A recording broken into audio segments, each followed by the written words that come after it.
আজকের এই বিশেষ বিশ্লেষণে আপনাদের সবাইকে স্বাগত জানাচ্ছি। আজ আমরা প্রাচীন স্পেনের এমন একটা ঘটনা নিয়ে কথা বলবো, মানে এটা স্রেফ কোনো সাধারণ পুরনো গল্প নয়। ক্ষমতা, ন্যায় বিচার আর চরম জবাবদিহিতার এক দুর্দান্ত ঐতিহাসিক দৃষ্টান্ত। রাজা হাকামের নাম হয়তো শুনেছেন আপনারা।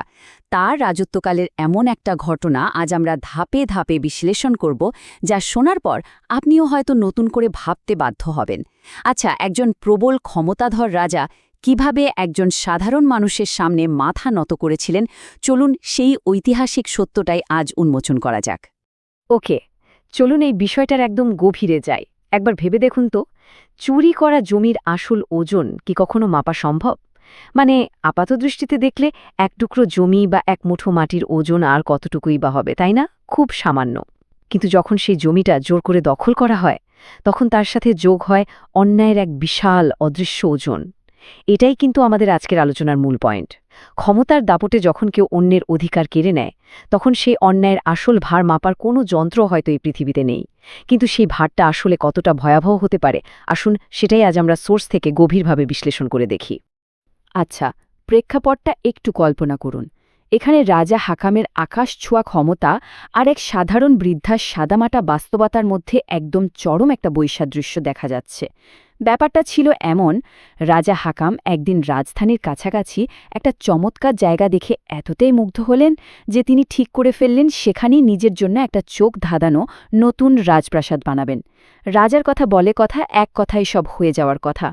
কিন্তু একটা ছোট্ট সমস্যা দেখা দিল।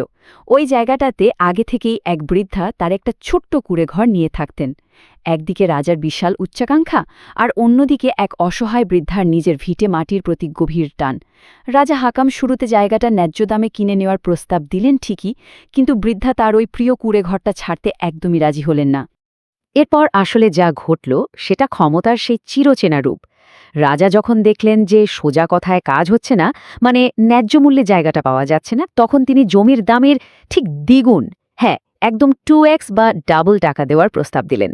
রাজা হয়তো ভেবেছিলেন টাকার জোর থাকলে দুনিয়ার সবকিছুই কেনা যায়, কিন্তু এত বড় একটা অফার পাওয়ার পরও বিশ্বাস করবেন কিনা, বৃদ্ধা তার সিদ্ধান্ত থেকে এক চুলও নড়লেন না। তিনি কিছুতেই জমি ছাড়তে রাজি হলেন না। আর ঠিক এই জায়গাতেই রাজার ইগো বা অহংকারে বিশাল এক আঘাত লাগল। প্রচণ্ড রেগে গিয়ে রাজা হাকাম তার ক্ষমতার চরম অপব্যবহার করলেন। তিনি ওই জায়গাটা বৃদ্ধার কাছ থেকে স্রেফ জোর করে কেড়ে নিলেন। আর দেখতে দেখতেই ওই আত্মসাৎ করা জমির ওপর তৈরি হয়ে গেল এক বিশাল সুন্দর প্রাসাদ আর একটা নজরকাড়া বাগান। কিন্তু এই ঘটনার সবচেয়ে ইন্টারেস্টিং টুইস্টটা কিন্তু আসে এখানে। একটু ভাবুন, এত বড় ক্ষমতাধর একজন রাজার কাছে সব হারিয়েও ওই বৃদ্ধা কিন্তু একটুও হাল ছাড়েননি বা হতাশায় ভেঙে পড়েননি। তিনি খুব ভালো করেই জানতেন যে ক্ষমতার চেয়েও বড় একটা জিনিস আছে, আর সেটা হলো ন্যায় বিচার। তাই তিনি সোজা চলে গেলেন সেই সময়কার সর্বোচ্চ আইনি কর্তৃপক্ষের কাছে।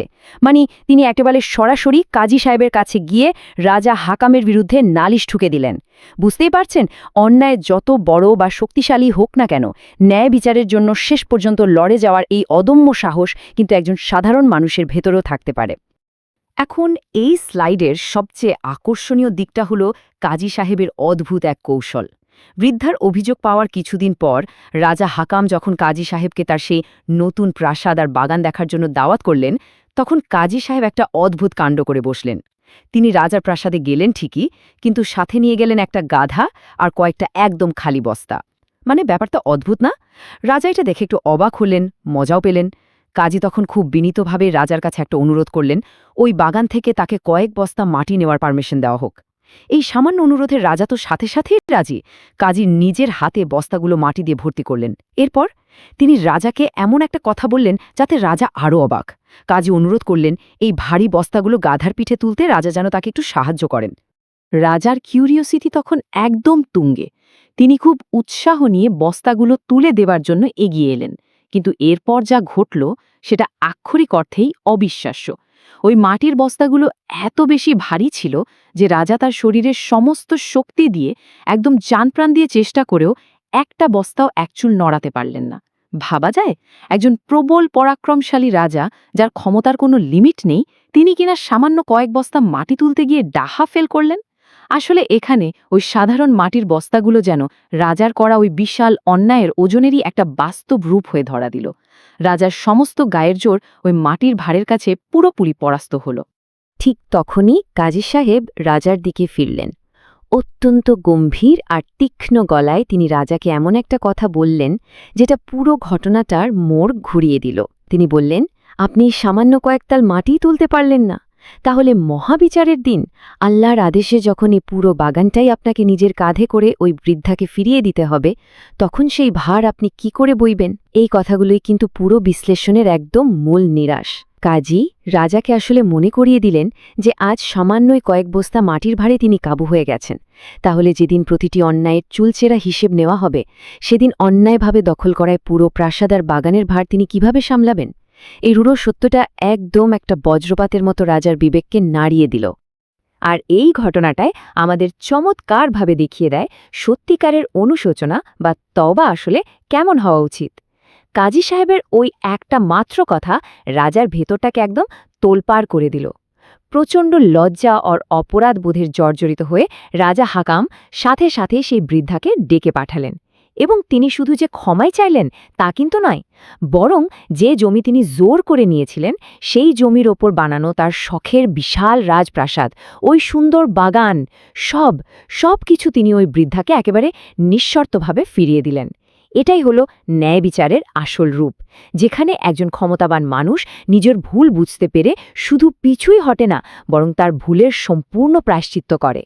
তো এখানকার সবচেয়ে ক্রুশিয়াল পয়েন্টটা হলো আখিরাত বা পরকালের জবাবদিহিতার এই অকাট্য ধারণাটা।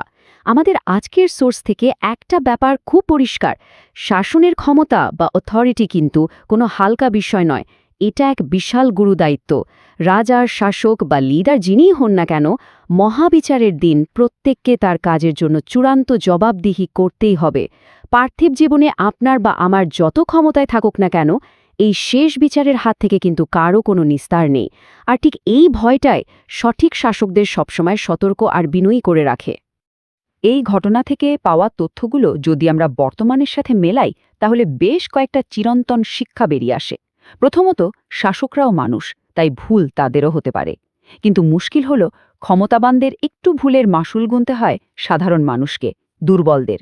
আর ঠিক এই কারণেই কাজী বা উপদেষ্টাদের দায়িত্ব হল শাসকদের প্রতিটি পদক্ষেপে কড়া নজর রাখা, দরকারে একটু ইতস্তত না করে মুখের ওপর রূঢ় সত্যটা বলে দেওয়া।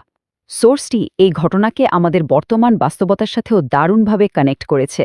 খেয়াল করে দেখুন, আজকেও কিন্তু এই ভূমি দখল বা জমি দখলের মতো ঘটনা অহরহ ঘটছে, তাই না? এর মূল কারণই হল ওই জবাবদিহিতার ভয়ের অভাব। আমাদের মধ্যে যদি এই চূড়ান্ত জবাবদিহিতার ভয়টুকু থাকত, তাহলে কেউ কখনো এত বড় অন্যায় করার সাহস পেত না। আসলে এই ভয়টাই কিন্তু সমাজের দুর্বল মানুষকে রক্ষা করে আর ইনসাফ টিকিয়ে রাখে। আজ আমরা আমাদের এই বিশ্লেষণ শেষ করব খুব গভীর আর ভাবিয়ে তোলার মতো একটা প্রশ্ন দিয়ে। একবার চিন্তা করে দেখুন তো, একজন প্রবল পরাক্রমশালী রাজা যদি চুরি করা সামান্য কয়েক বস্তা মাটির ভারী তুলতে না পারেন, তবে বর্তমান সময়ের এই ক্ষমতাবানরা অজান্তে নিজেদের কাঁধে ঠিক কীরকম অদৃশ্য আর ভয়াবহ এক বোঝা বয়ে বেড়াচ্ছেন। রাজা হাকামের ওই মাটির বস্তাগুলো কিন্তু শুধু মাটি ছিল না, ওটা ছিল অন্যায়ের এক পাহাড়সম বোঝা। আজ যখন আমাদের চারপাশের পৃথিবীতে প্রতিনিয়ত ক্ষমতার অপব্যবহার আর অধিকার কেড়ে নেওয়ার দৃশ্য আমরা দেখি, তখন এই প্রশ্নটা করা আসলেই খুব জরুরি। মহাবিচারের দিনের সেই চূড়ান্ত জবাবদিহিতার কথা কি তারা কখনো ভেবে দেখেছেন? এই প্রশ্নটাই আমাদের সবার জন্য একটা বড় সতর্কবার্তা হয়ে থাক। আজকের এই চিন্তামূলক বিশ্লেষণে আমাদের সাথে থাকার জন্য আপনাদের সবাইকে অসংখ্য ধন্যবাদ।